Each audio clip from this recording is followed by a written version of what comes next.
Nothing says marriage is healthy like surprising your wife and expecting not to find her in a state of undress with your friend's husband. I'm Nick Foster, 39 years old, and I've been married to Heather for 12 years. 12 years of what I thought was a decent marriage, complete with a suburban house, the jacuzzi we installed last summer, and the kind of comfortable routine that makes you think you know someone. The business trip to Denver was supposed to last until Friday. 3 days of mind-numbing IT consultations with a client who couldn't tell a router from a toaster. But their system integration went smoother than expected, and by Wednesday afternoon, I was done. The client was happy, I was ahead of schedule, and I figured I'd surprise Heather with an early return. The flight back to Chicago landed at 6:30. By 8 o'clock, I was pulling into our driveway in suburban Elmhurst, already imagining Heather's surprised smile when I walked through the door. That's when I noticed the unfamiliar pickup truck parked across the street, a blue Ford F-150 with Sullivan Construction logos on the side, Jake Sullivan's truck. Jake Sullivan, married to Emma, Heather's best friend since college. Jake, who ran his father-in-law's construction business and had helped us install that jacuzzi last summer. Jake, who had no business being at my house on a Wednesday evening while I was supposedly out of town. I sat in my car for a moment, engine ticking as it cooled, trying to think of innocent reasons why Jake's truck would be here. Maybe something was wrong with the jacuzzi. Maybe Emma was here too, and they'd all decided to have dinner together. But as I walked toward the front door, I heard voices coming from the backyard. Laughter, the sound of splashing water. Instead of going inside, I walked around to the side gate that led to our backyard. The wooden privacy fence was 6 feet tall, but there was a gap between two boards that gave me a clear view of the jacuzzi area. What I saw made my blood run cold. Heather was in the jacuzzi, topless, sitting on Jake's lap. His hands were around her waist, and they were kissing like teenagers at a drive-in movie. 2 wine glasses sat on the edge of the hot tub, and Heather's bikini top was floating in the water beside them. I watched for maybe 30 seconds, my brain trying to process what I was seeing. My wife of 12 years, my friend's husband, in my jacuzzi, acting like they owned the place. The smart thing would have been to storm in there, start yelling, maybe throw a punch or two. The satisfying thing would have been to grab a garden hose and spray them down like misbehaving dogs. But I've always been more of a chess player than a checkers player. Instead, I walked quietly to the gate and checked the latch. It was one of those simple slide bolts on the inside, but I'd installed a hasp on the outside too, just in case we ever needed to secure it from this side. I slipped the padlock through the hasp and clicked it shut. They were locked in now. I pulled out my phone and scrolled to Emma's number. Emma Sullivan, Heather's best friend, Jake's wife, and the person who deserved to know what kind of man she was married to. Emma, it's Nick. You need to come over to my house right now. Nick? I thought you were in Denver until Friday. Change of plans. Just come over. It's urgent. Is everything okay? You sound... Just come. Trust me on this. I hung up and walked back to my surveillance spot by the fence. They were still going at it, completely oblivious to the fact that their little party was about to get some uninvited guests. 10 minutes later, I heard Emma's Honda Pilot pull into the driveway. She got out looking worried, her dark hair pulled back in a ponytail, still wearing her scrubs from her job at the medical clinic. Nick, what's going on? Why are you standing in your front yard instead of... I held up a hand and pointed toward the backyard gate. Look through the fence, between those 2 boards right there. Emma gave me a confused look, but walked over and peered through the gap. I watched her face change as she processed what she was seeing. The color drained from her cheeks, and her hand flew to her mouth. "Oh my God," she whispered. "Oh my God, that's Jake and Heather." She stepped back from the fence, tears already starting to form in her eyes. For a moment, I thought she might collapse right there on the lawn. Then she pulled out her phone. "Who are you calling?" I asked. "My dad. He needs to see this." "Emma, maybe we should..." "He needs to see what kind of man he employs in his company." Frank Morrison owned Morrison Construction, the family business that Jake had married into. Frank was Emma's father, Jake's boss, and a man who took a very dim view of moral failings in his employees, especially when those employees were also his son-in-law. 15 minutes later, Frank's black Silverado pulled up behind Emma's car. Frank Morrison was 60 years old, built like a man who'd spent 40 years swinging hammers and moving concrete. His gray hair was always perfectly combed, and his work shirts were always pressed, even after a full day on construction sites. He climbed out of his truck with the deliberate movements of a man who was trying very hard to control his temper. "Dad," Emma said, her voice shaky. "Look through the fence." Frank walked over to the gap between the fence boards and looked through. I watched his jaw clench and his hands form fists at his sides. "That bastard," he said quietly, then louder. That goddamn bastard. He stepped back from the fence and looked at me. How long has this been going on? I just got back from a business trip and found them like this, but based on some things I've been noticing lately, I shrugged. Could be weeks, could be months. Frank nodded grimly. Well, it ends tonight. I walked over to the gate and pulled out the key to the padlock. Ready? Emma wiped her eyes and straightened her shoulders. Ready. I unlocked the gate, and the three of us walked into the backyard like we owned the place. Which in my case, I did. They still hadn't noticed us. Jake had his back to the gate, and Heather's eyes were closed as she kissed him. The sound of the jacuzzi jets had covered the noise of our approach. I cleared my throat loudly. Heather's eyes snapped open, and her head turned toward us. I watched her face go through several expressions in rapid succession. Confusion, recognition, and then pure terror. Oh, God, she gasped, scrambling off Jake's lap and trying to cover herself with her hands. Nick, I can explain.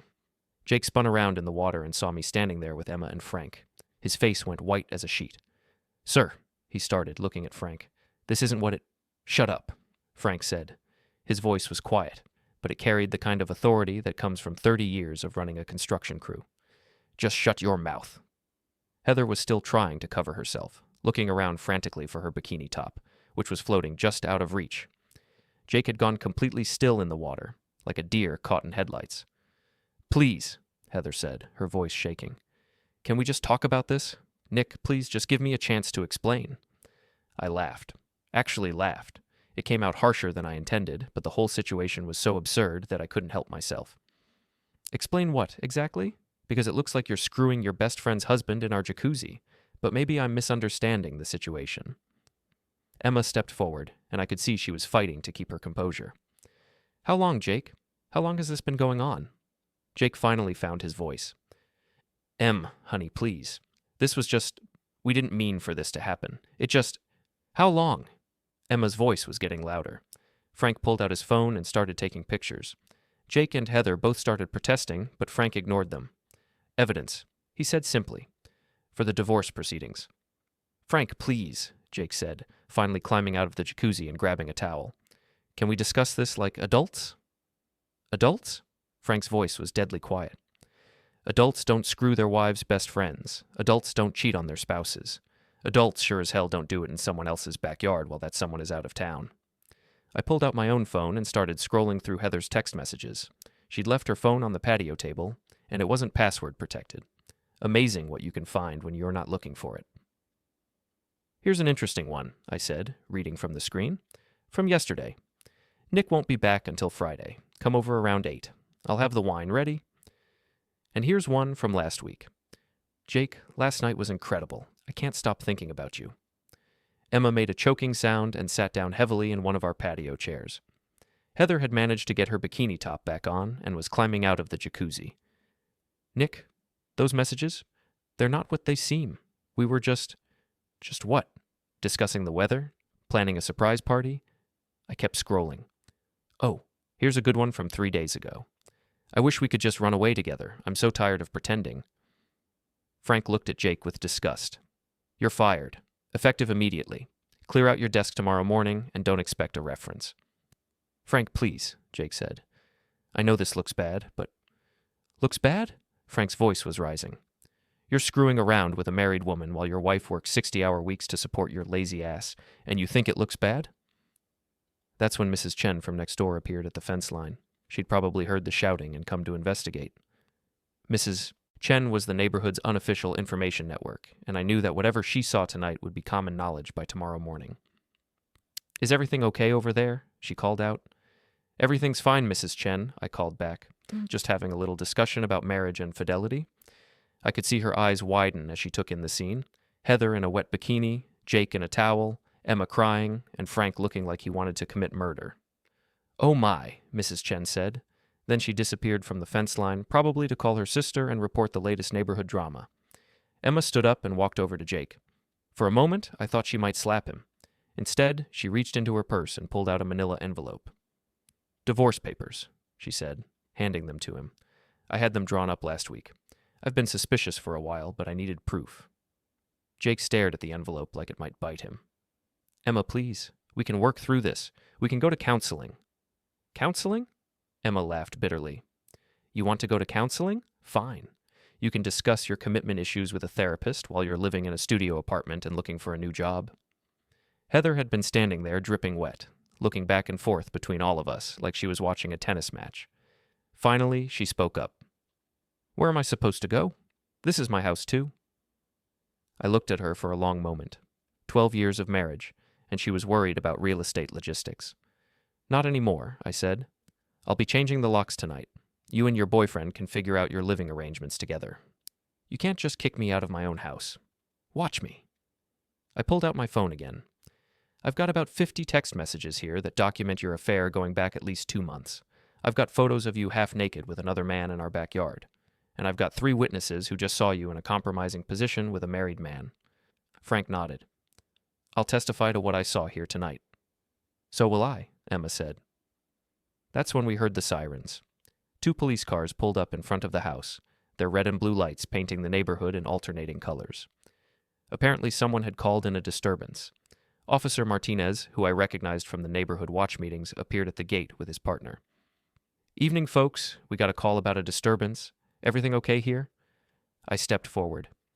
Evening, Officer Martinez. I just returned from a business trip and found my wife entertaining another man in our backyard. We're having a discussion about it. Officer Martinez looked around at the scene, taking in the wet towels, the wine glasses, and the general state of undress.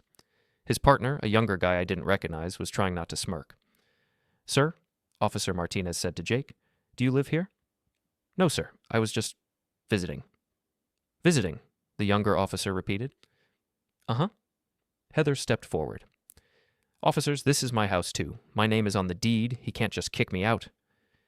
Officer Martinez looked at me. Is that true, sir? It's true that her name is on the deed. It's also true that she's been having an affair with this man for at least 2 months, and I have documented evidence of it. I'm filing for divorce tomorrow morning. I showed Officer Martinez some of the text messages on Heather's phone. He read them with a neutral expression, but I could see his partner shaking his head. Well, Officer Martinez said, this is a civil matter, not a criminal one. But sir, he said to Jake, if the homeowner is asking you to leave, you need to leave. Jake looked around desperately, like he was hoping someone would throw him a lifeline. Can I at least get my clothes? I looked around the patio and spotted Jake's jeans and t-shirt draped over a chair. I picked them up and tossed them to him. There you go. Now get off my property. Frank stepped forward. Jake, your truck is parked on the street. Drive it home, pack your things, and be out of my house by tomorrow night. Frank, please. Tomorrow night. Don't make me come looking for you. The police officers were clearly enjoying this more than they probably should have been. Officer Martinez turned to me. Sir, are you planning to change the locks tonight? That's the plan. That's your right. Ma'am, he said to Heather, you might want to gather whatever personal items you need for the next few days. Heather looked around wildly. This is insane. Nick, we need to talk about this rationally. We needed to talk about it rationally before you started sleeping with Jake. Now we're past the talking stage. Mrs. Chen had reappeared at the fence, and I could see lights coming on in other houses up and down the street. The police cars had attracted attention, and our little domestic drama was becoming the evening's entertainment. Jake finished getting dressed and started walking toward the gate. Emma followed him. Jake, she said quietly, I want you to know something. This isn't just about tonight. I've known something was wrong for months. The late nights, the mysterious phone calls, the way you couldn't look me in the eye. I hired a private investigator 3 weeks ago. Jake stopped walking. What? Emma pulled out her phone and showed him a photo. He got some very interesting pictures of you and Heather at the Marriott downtown last Tuesday, and the Tuesday before that, and several other Tuesdays. I looked over her shoulder at the photo. It showed Jake and Heather walking into a hotel together, holding hands. The timestamp showed it was taken during the day, which meant they'd been meeting while Emma was at work and I was at the office. You've been planning this for weeks, I said to Heather. This wasn't some spontaneous thing. You've been systematically lying to me for months. Heather started crying again. Nick, please, I love you. This thing with Jake, it doesn't mean anything. It was just what? A hobby? A way to pass the time? Frank was looking at the photos on Emma's phone, his jaw getting tighter with each image. Jake, he said, you used company time to conduct your affair. You left job sites early to meet this woman. You lied to your crew about where you were going. The younger police officer was taking notes, probably for his own entertainment as much as anything else. Officer Martinez looked around at all of us. "Folks, I think we've covered everything we can cover here tonight." "Sir," he said to me, "you have the right to change your locks." "Ma'am," he said to Heather, "you have the right to gather your personal belongings. But I'd recommend you do it quickly and quietly." As the police officers walked back to their cars, I could see neighbors standing on their porches and looking out their windows. The whole street was getting a front row seat to the collapse of my marriage. Jake and Emma walked to their cars without saying another word to each other. Frank followed them, probably to make sure Jake actually went home instead of trying to continue the evening somewhere else. That left me and Heather standing in the backyard, with Mrs. Chen and half the neighborhood watching from their windows. "Nick," Heather said quietly, "can we please go inside and talk about this, away from all these people?" I looked at her for a long moment. 12 years of marriage, and it had come to this. A public humiliation in our own backyard, with the neighbors taking notes for tomorrow's gossip sessions. 5 minutes, I said. Then I'm calling the locksmith. Inside the house, Heather immediately started pleading her case. She'd thrown on a robe and was pacing around our living room like a caged animal, gesturing wildly as she talked. "Nick, you have to understand. Jake and I, it just happened. We didn't plan it. We were both feeling neglected in our marriages, and we found comfort in each other." I sat down in my recliner and watched her performance. It was actually impressive, in a pathetic sort of way.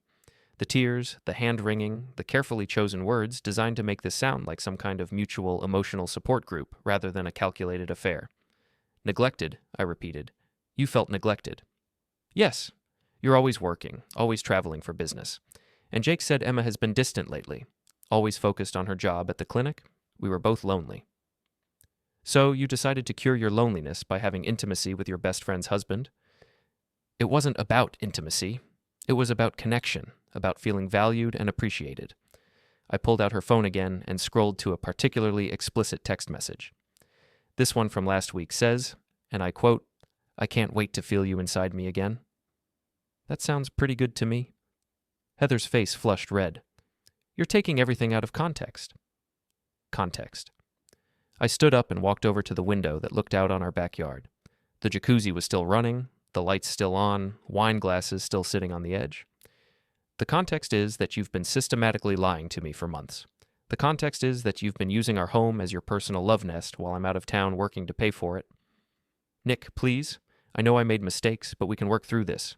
We can go to counseling. I'll end things with Jake completely." "You'll end things with Jake?" I turned around to face her. "Heather, Jake's wife just served him divorce papers. His father-in-law just fired him. His life is completely falling apart because of what you two did tonight. I think it's safe to say things are already ended." She sat down on the couch and put her head in her hands. "What am I supposed to do? Where am I supposed to go?" "That's not my problem anymore." My phone rang. The caller ID showed Emma's number. "Nick, I'm sorry to bother you, but I wanted to thank you for tonight." "You don't need to thank me, Emma. You deserved to know." "I also wanted to ask you something. Jake's name is on the lease for our apartment, and I can't afford the rent by myself. I know this is awkward, but do you think, would it be okay if I stayed in your guest room for a few days, just until I can find something else?" I looked at Heather, who was listening to my side of the conversation with growing alarm. "Of course. Come over whenever you're ready." "Thank you. I'll be there in about an hour." I hung up and turned to Heather. "Emma's coming to stay in the guest room." "You're letting her stay here? Nick, that's really inappropriate. She's going through a divorce, she's emotional, and you're..." "I'm what?" "You're a man, and she's attractive, and you're both angry at your spouses. It's a recipe for disaster." I stared at her for a moment, trying to process what I was hearing. "Let me get this straight. You've been screwing Jake for months, but you're worried about the appearance of impropriety if I let his wife sleep in our guest room? That's different." "How is it different?" Because we're still married, technically." "Technically." I walked over to the phone and dialed the number for a 24-hour locksmith I'd found on Google. "Hi, I need my locks changed tonight. All of them. Front door, back door, side gate. Can you come out now?" Heather stood up quickly. "Nick, wait, don't do this. Not tonight.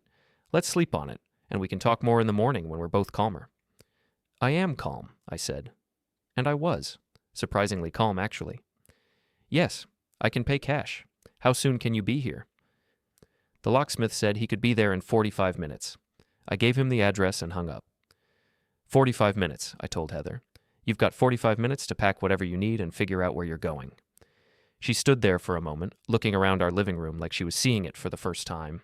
The furniture we'd picked out together, the photos from our vacation to Italy last year, the life we'd built over 12 years of marriage. "I'll go pack a bag," she said quietly. While Heather was upstairs throwing clothes into a suitcase, I walked around the house looking at everything with new eyes. The wedding photos on the mantel, the anniversary gifts we'd given each other, the little domestic touches that accumulate over more than a decade of shared life. It's funny how quickly something that felt permanent can start to feel like ancient history. Emma arrived just as the locksmith was finishing up with the front door. She had 2 suitcases and a look of determined exhaustion that I recognized from my own mirror. "How are you holding up?" I asked, helping her carry her bags inside. "I keep waiting to feel sad," she said. "But mostly I just feel relieved. Does that make me a terrible person? If it does, then we're both terrible people." Heather came downstairs with her suitcase just as Emma was settling into the guest room. The 2 women looked at each other for a moment, and I could see Heather trying to decide whether to say something. "Em," she started, "I'm sorry. I know that doesn't fix anything, but I needed you to know that I'm sorry." Emma looked at her steadily. "Are you sorry you did it, or are you sorry you got caught?" Heather opened her mouth to answer, then closed it again. "That's what I thought," Emma said, and walked into the guest room, closing the door behind her. The locksmith finished up and handed me the new keys. Heather stood by the front door with her suitcase, looking like she was waiting for me to change my mind and invite her to stay. "Where will you go?" I asked. "I'll figure something out. Maybe a hotel for tonight." "What about Jake? Are you going to try to make this work with him?" She shrugged. "I don't know. He's pretty angry about losing his job. He blames me for that. He should blame himself." "That's what I told him?" She picked up her suitcase. "Nick, I know you don't believe me, but I really am sorry. I never meant for it to go this far." "How far did you mean for it to go?" She didn't have an answer for that. After she left, I sat in my living room with a beer and tried to process everything that had happened in the last 3 hours. This morning, I'd been a married man on a business trip. Tonight, I was separated, my house had new locks, and my wife's best friend was sleeping in my guest room. Emma came out of the guest room around 11 o'clock, wearing pajamas and looking like she hadn't slept in days. "I made some tea," she said. "Want some?" We sat at my kitchen table, drinking tea and not talking about the obvious. Finally, Emma broke the silence. "I hired a private investigator 3 weeks ago," she said. "I suspected something was going on, but I needed proof." "What made you suspicious?" "Little things, mostly. Jake started working out again, which he hadn't done in years. He bought new clothes, he was always checking his phone and being secretive about it, and the intimacy stopped completely." I winced. Too much information. "Sorry. But that's how I knew for sure something was wrong. When a man stops wanting to sleep with his wife, there's usually another woman involved." "How long do you think it was going on?" "Based on what the investigator found, at least 3 months, maybe longer." She sipped her tea. "What about you? Did you suspect?" Looking back, yeah. Heather had been distant lately, always making plans that didn't include me, always finding reasons to go out when I was home. I thought maybe she was going through some kind of midlife thing. Midlife crisis with my husband. Apparently. We sat in silence for a while, both of us staring into our teacups like they might contain answers to questions we didn't want to ask. "What happens now?" Emma asked. "Divorce, I guess, for both of us." "Are you going to try to take her for everything?" I thought about it. "I'm going to be fair but firm.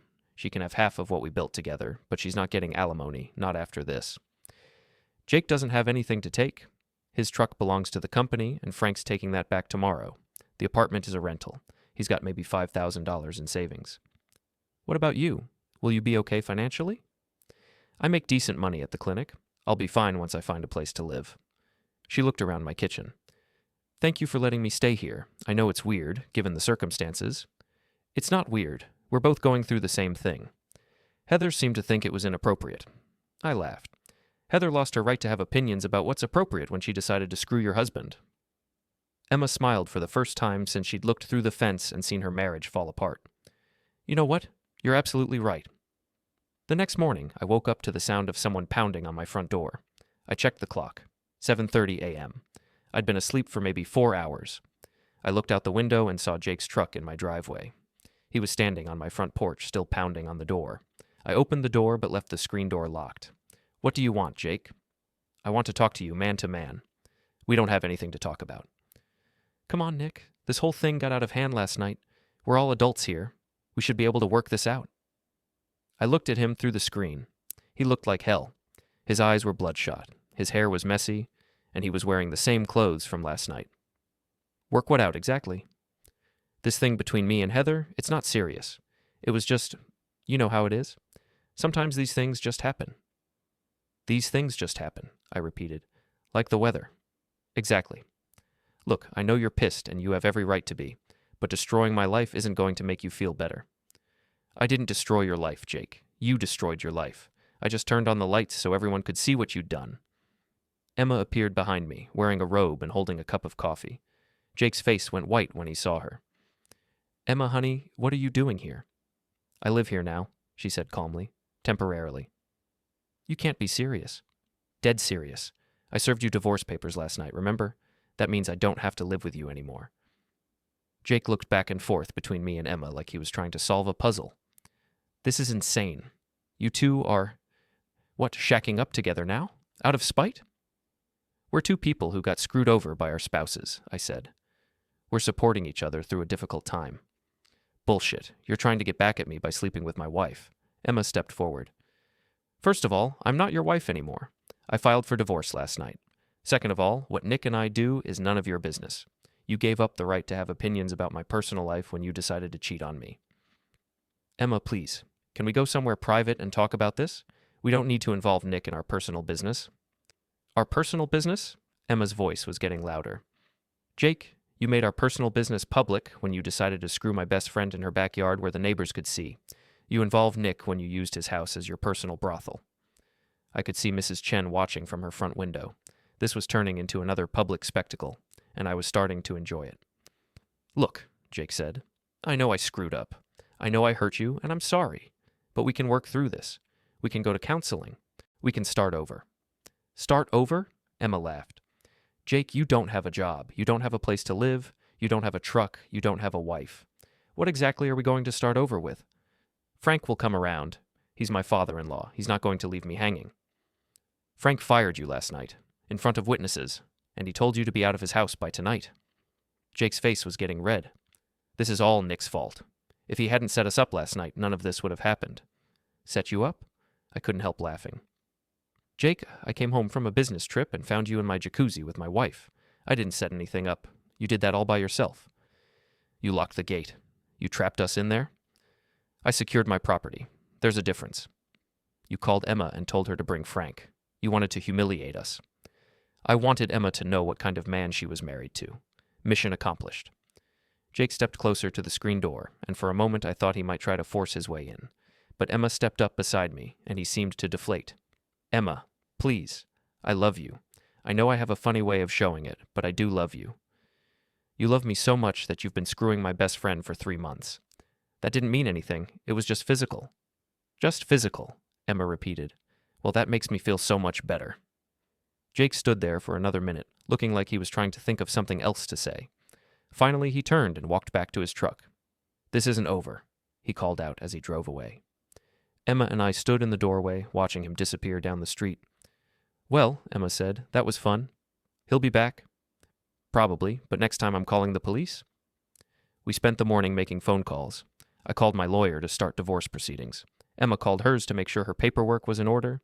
We both called our respective workplaces to explain why we might be a little distracted for the next few days. Around noon, my phone rang. It was Heather. Nick, we need to talk. I thought we covered everything last night. Jake is falling apart. He's talking about doing something stupid. What kind of stupid? He's been drinking since he left your house this morning. He's talking about confronting you, maybe fighting you. I'm worried he's going to get himself arrested. That's not my problem, Heather. It could become your problem if he shows up at your house with a baseball bat. I looked at Emma, who was listening to my side of the conversation. She rolled her eyes. Where are you? I asked Heather. I'm at a hotel downtown. Jake came by this morning wanting to, I don't know, console each other, I guess. But he's so angry about losing his job and his marriage that he can't think straight. Again, not my problem. Nick, please. I know you hate me right now, but I don't want anyone to get hurt. If Jake shows up at my house looking for trouble, he's going to find it, and it won't end well for him. I hung up and turned to Emma. Jake's been drinking and talking about coming back here to settle things. Should we call the police? Not yet. but maybe we should be prepared. That afternoon, we went to the grocery store together. It felt weird, like we were playing house or something, but it was also comfortable in a way that surprised me. Emma was easy to talk to, and we had the shared experience of having our marriages blown up by the same two people. We were loading groceries into my car when we saw Frank Morrison's truck pull up beside us. "Frank," Emma said, walking over to her father. "How are you holding up?" "I'm fine. It's Jake I'm worried about." Frank looked tired. "He came by the office this morning, drunk, begging for his job back. I had to have security escort him out." Heather called and said he was talking about confronting Nick. Frank shook his head. "That boy never did have the sense God gave a goose. He's made his bed, and now he wants to blame everyone else for having to lie in it." "What's he going to do for work?" I asked. "Not my problem. I gave him a job because he married my daughter. Now that he's divorced my daughter, he can find his own job." We drove home and spent the afternoon organizing Emma's temporary living situation. She was a neat, organized person, which was a relief. I'd been worried about having a house guest, but Emma was easy to live with. Around 6 o'clock, we heard a truck pull into the driveway. We looked out the window and saw Jake's blue Ford, with Jake sitting behind the wheel, just staring at the house. "Should I call the police?" Emma asked. "Let's see what he does first." Jake sat in his truck for about 10 minutes, just staring. Then he got out and walked up to the front door. This time, he didn't pound. He just knocked normally. I opened the door, again leaving the screen door locked. "Jake? Nick, can we talk? Man to man, without all the drama from this morning?" He looked sober, which was an improvement. He also looked defeated, which was probably more honest than the anger from this morning. "What do you want to talk about?" "I want to apologize, to both of you." He looked past me at Emma. "I screwed up. I hurt people I care about. I made bad choices, and now I'm paying for them." "Okay," I said. "Apology noted. I also want to ask you for a favor." "You want me to do you a favor?"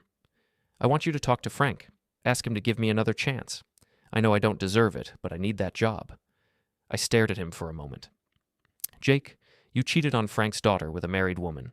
You used company time and company resources to conduct your affair. You lied to your crew, you lied to your wife, and you lied to me. And now you want me to put in a good word for you with your father-in-law? I know it sounds crazy, but it doesn't sound crazy, Jake. It sounds delusional." Emma stepped up beside me. "Jake, you need to accept that some things can't be fixed. You can't unsleep with my best friend. You can't undestroy our marriage. And you can't unget yourself fired. So that's it? My life is just over?" "Your life isn't over," I said. "But the life you had is over. The life where you got to have a wife and a girlfriend, where you got to lie and cheat and still have everyone respect you, where you got to have your cake and eat it too. That life is over." Jake stood there for another minute, then turned and walked back to his truck. This time, he didn't make any threats or promises. He just drove away. "Think he'll be back?" Emma asked. "Probably not. I think he's finally starting to understand that this is real." That evening, Emma and I cooked dinner together and watched a movie. It was domestic and comfortable, and for a few hours I almost forgot about the chaos of the last 24 hours. Almost. 3 days later, I was at work when my phone rang. It was Frank Morrison. "Nick, I need to ask you something. Have you been going through Heather's financial records?" "Not yet. Why?" "Because I've been going through Jake's, and I found some things you need to know about." Frank came by my office that afternoon with a folder full of bank statements and credit card bills. What he showed me made my blood boil. For the past 4 months, Jake had been using his company credit card to pay for hotel rooms, dinners, and weekend trips. The same credit card that Frank's construction company paid for, intended for legitimate business expenses. "Look at this," Frank said, pointing to a charge from the Marriott downtown. $300 for a room on a Tuesday afternoon. Jake told me he was meeting with a client about a kitchen renovation. I looked at the date. It was the same Tuesday that Emma's private investigator had photographed Jake and Heather going into the hotel together. "How much total?" I asked. "About $8,000 over 4 months. Hotel rooms, fancy dinners, a weekend trip to Milwaukee, all charged to my company." "That's embezzlement." "That's exactly what it is. And I'm betting Heather has been doing the same thing with your joint accounts." That evening, I went through our bank statements and credit card bills for the past 6 months. What I found was even worse than what Frank had discovered. Heather had been using our joint credit card to pay for everything related to her affair. Hotels, dinners, new lingerie, a weekend spa trip that I thought was a girl's getaway with Emma. She'd even used our card to buy Jake an expensive watch for his birthday. The total was over $12,000. $12,000 of our joint money spent on her affair with my friend's husband. I called Emma and asked her to come home. When she saw the bank statement spread out on our kitchen table, her face went pale. $12,000, she said quietly. $12,000 of my money spent on screwing your husband. Nick, I am so sorry. You don't have anything to be sorry for. You didn't do this. Emma sat down and looked through the statements. Look at this one. The spa weekend. She told me she was going with her sister. Her sister lives in California. I know. I thought it was weird that she would fly her sister out for a spa weekend, but Heather said it was a special bonding thing. She was bonding all right, just not with her sister. I picked up my phone and called my lawyer. I need to add financial fraud to the divorce filing, and I want to press criminal charges. The next morning, Frank and I went to the police station together. We filed complaints for embezzlement and fraud against Jake and Heather, respectively. The detective we spoke with said it was a pretty straightforward case, given the paper trail they'd left behind. Most people who embezzle money try to hide it, Detective Rodriguez said. These two just charged everything to their spouses' accounts, like they were planning a legitimate vacation. How long before they're arrested? Frank asked. Probably within the next few days. We'll need to get warrants, but with this much documentation, that shouldn't be a problem. That afternoon, my lawyer called with an update on the divorce proceedings. Nick, I've got some interesting news. Heather's lawyer called this morning. She wants to negotiate a settlement. What kind of settlement? She's willing to give up any claim to alimony in exchange for keeping the house. I laughed. She wants to keep the house? The house she used as a love nest while I was out of town working to pay for it? That's what she's asking for. Tell her lawyer she can have half the equity in the house after it's sold, and tell him about the fraud charges. I want him to know exactly what kind of client he's representing. 2 days later, the police arrested Jake at a construction site where he'd been working day labor. They arrested Heather at the hotel where she'd been staying. Both arrests were covered by the local newspaper, complete with photos and details about the affair that had led to the charges. Mrs. Chen was in heaven. She'd been following the story like it was her own personal soap opera, and now it was front-page news in the local section. Emma and I were having coffee on the front porch when she brought over the newspaper. Did you see this? Mrs. Chen asked, holding up the paper. Your wife and that Jake fellow, they're both in jail. The headline read, Local couple charged with embezzlement in affair gone wrong. There was a photo of Heather being led away in handcuffs, and another one of Jake covering his face as he was arrested. Well, Emma said, I guess everyone in town knows now. Good, I said. Let them know. Let everyone know what kind of people they are. That evening, Heather called me from jail. Nick, you have to help me. They're saying I could go to prison. You could go to prison. Fraud is a felony. I'll pay back every penny, I swear. Just drop the charges. It's too late to drop the charges, Heather. The district attorney is handling it now. Please, Nick. I know I hurt you, but we were married for 12 years. That has to count for something. I thought about those 12 years. The good times, the bad times, the ordinary times that make up a marriage. All of it poisoned now by what she'd done. It does count for something, I said. It counts for 12 years of lies.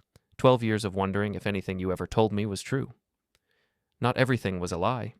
How would I know? How would I ever know? She started crying, which might have moved me a few days ago. Now it just sounded like noise. I have to go, I said, and hung up. Emma was standing in the kitchen doorway listening. How do you feel? She asked. Empty, I said. Just empty. That's normal. You're grieving. Grieving what? A marriage that was apparently a lie? Grieving the marriage you thought you had. The person you thought she was.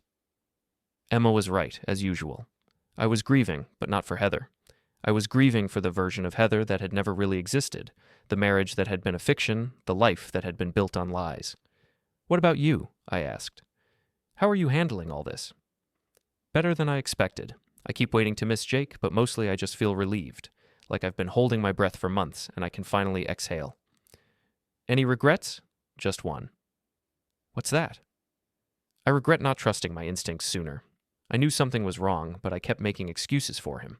I kept giving him the benefit of the doubt. We both did that. Yeah, but you didn't hire a private investigator. I did. I had proof, and I still waited 3 weeks to act on it. Why? Because I was hoping I was wrong. I was hoping there was some innocent explanation for all the weird behavior and the secret phone calls and the sudden interest in working out. There wasn't. No, there wasn't.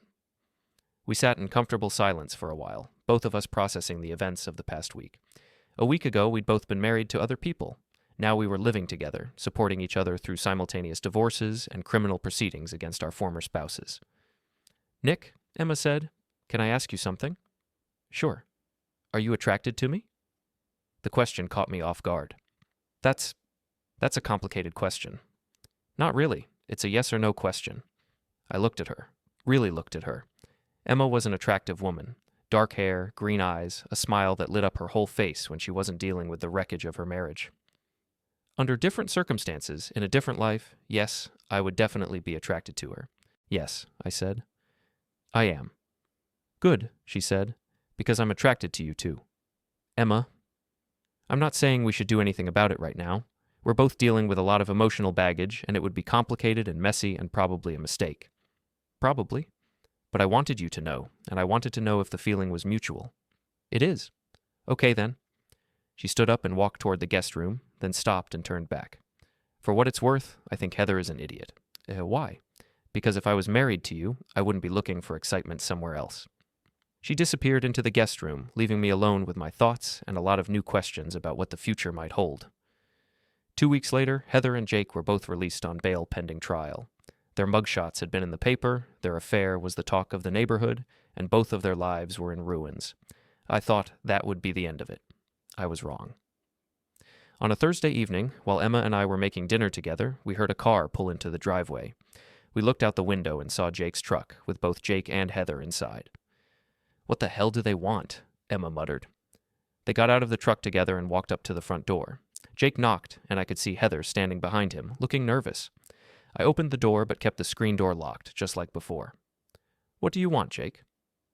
We want to talk to both of you, together. We don't have anything to say to either of you. Please, Heather said, stepping forward. Just give us 5 minutes. We have something important to tell you. Emma appeared beside me. Whatever you have to say, you can say it from out there. Jake and Heather looked at each other, then Jake spoke. We're getting married. Emma and I stared at them for a moment, trying to process what we'd just heard. You're getting married, I repeated. As soon as our divorces are final, Heather said. We've realized that what we have is real, and we want to build a life together. Congratulations, Emma said dryly. I'm sure you'll be very happy together in prison. We're not going to prison, Jake said. Our lawyers think they can work out plea deals, probation, and restitution. How nice for you, I said. The thing is, Heather continued, we want to try to make things right. We want to pay back the money we spent, and we want to apologize for the way everything happened. You want to make things right, Emma said. How exactly are you planning to do that?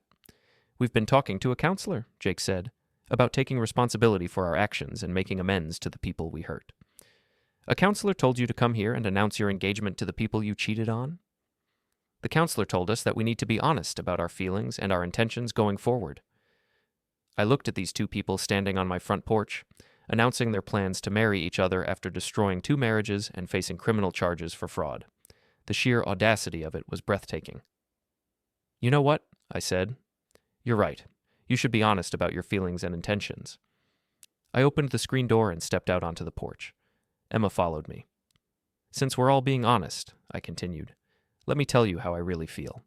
I think you're both selfish, destructive people who care more about your own gratification than about the people you hurt. I think you deserve each other, because no one else would want either of you. Heather's face was getting red. Nick, that's not fair. We never meant to hurt anyone. You never meant to hurt anyone? Heather, you spent $12,000 of our joint money on your affair. You used our house as your personal brothel. You lied to me for months about where you were and what you were doing. If you didn't mean to hurt me, what exactly did you think would happen when I found out? We hoped we could end things before anyone got hurt. But you didn't end things. You got caught. Jake stepped forward.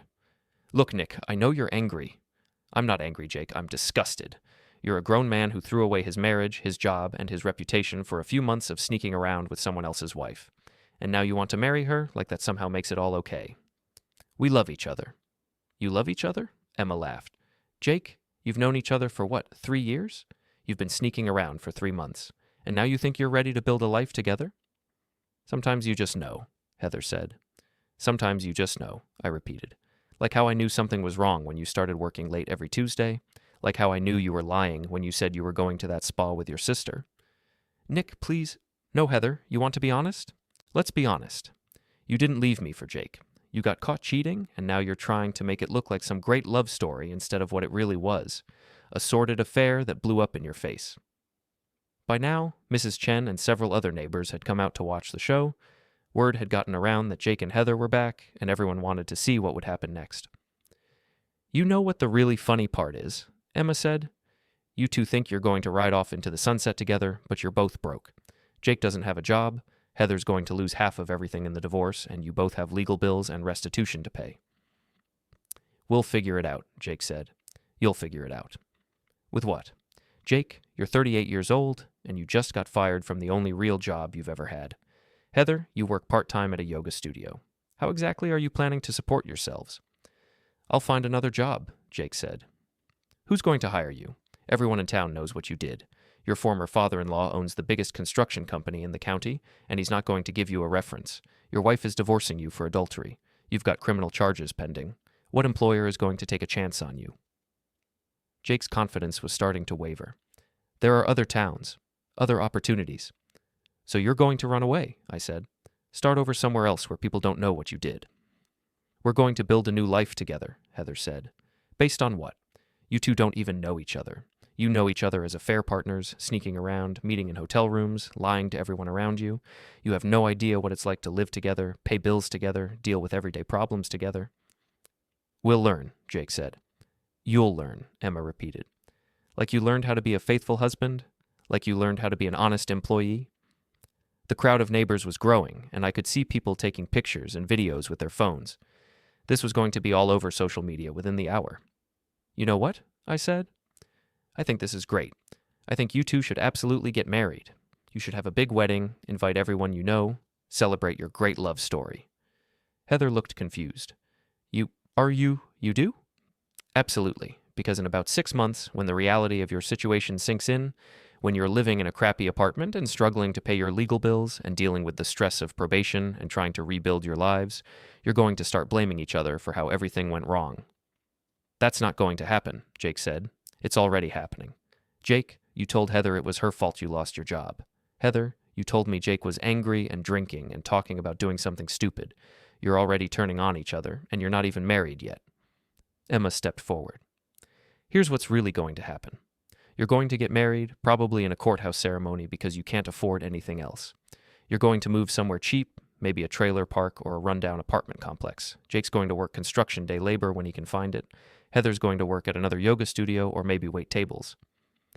And every time something goes wrong, I continued, every time money gets tight or the car breaks down or one of you gets sick, you're going to remember that you used to have better lives. Jake, you used to have a wife who loved you and a good job and a nice house. Heather, you used to be married to someone who provided for you and never cheated on you. And you're going to resent each other for it, Emma added, because deep down, you'll both know that you gave up good lives for a fantasy. Heather was starting to cry. That's not... We really do love each other. Maybe you do, I said. But love isn't enough. Love doesn't pay the bills or fix the damage you've done to your reputations or give you back the trust you destroyed. Jake put his arm around Heather. We should go. Yeah, you should, Emma said. And don't come back. We're done with both of you. They turned and walked back to Jake's truck.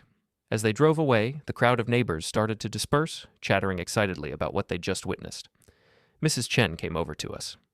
Well, that was something. It was something, all right, I said. Do you really think they'll get married? She asked. Oh, they'll get married, Emma said, and they'll be miserable within a year. Good, Mrs. Chen said. They deserve each other. After everyone had gone home, Emma and I sat on the front porch, watching the sunset. How do you feel? She asked. Better, I said. Like I finally got to say everything I've been thinking for the past month. Me too. It felt good to tell them exactly what I thought of their great love story. Do you think they'll actually go through with it? The wedding? Yeah, I think they will. They're too proud to admit this was all a mistake. And after that? After that, reality sets in. And reality is going to be a lot less romantic than sneaking around in hotel rooms. We sat in comfortable silence for a while, both of us finally feeling like we'd gotten some closure. Emma, I said, can I ask you something? Sure. When all this legal stuff is over, when the divorces are final and we've both moved on with our lives, would you like to go to dinner sometime, like a real date? She smiled. I thought you'd never ask. Is that a yes? That's a yes. 6 months later, Jake and Heather were indeed married in a courthouse ceremony attended by exactly 3 people, themselves and a court-appointed witness. They moved to a small town about 50 miles away, where Jake found work with a roofing crew, and Heather got a job at a chain restaurant. Emma and I heard through the neighborhood gossip network that they were already fighting about money and blaming each other for their reduced circumstances. Jake had started drinking again, and Heather had been seen crying in the grocery store while arguing with someone on her phone. Emma and I, on the other hand, were taking things slow. We'd gone on several dates, and we were talking about her moving out of the guest room and into the master bedroom. Not because we were rushing into anything, but because we'd discovered that we actually enjoyed each other's company when we weren't dealing with the wreckage of our previous marriages. "Do you ever regret how it all went down?" Emma asked one evening as we were making dinner together. "You mean the night I came home and found them in the jacuzzi?" "All of it. The public confrontation, the criminal charges, the way we exposed them to the whole neighborhood." I thought about it. "No, I don't regret any of it. They made their choices, and they got to deal with the consequences. If they'd wanted privacy and dignity, they should have thought about that before they decided to cheat."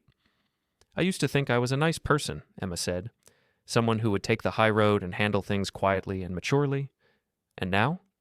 Now I think there's something to be said for making people face the truth about what they've done, even if it's messy and public and uncomfortable.